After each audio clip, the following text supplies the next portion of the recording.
it's Megan with WTI, and if you are trying to incorporate bone broth into your diet, but you're getting kind of bored of the lack of flavor, you should definitely give this Kettle and Fire lemongrass ginger beef bone broth a try.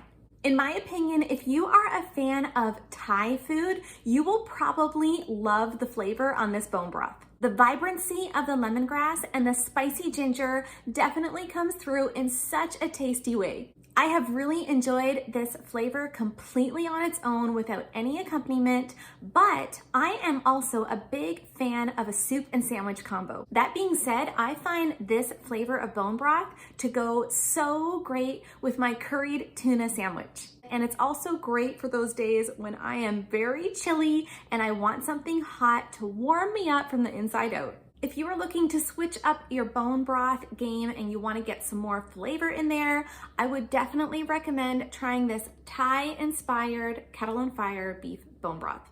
And that's my point of view.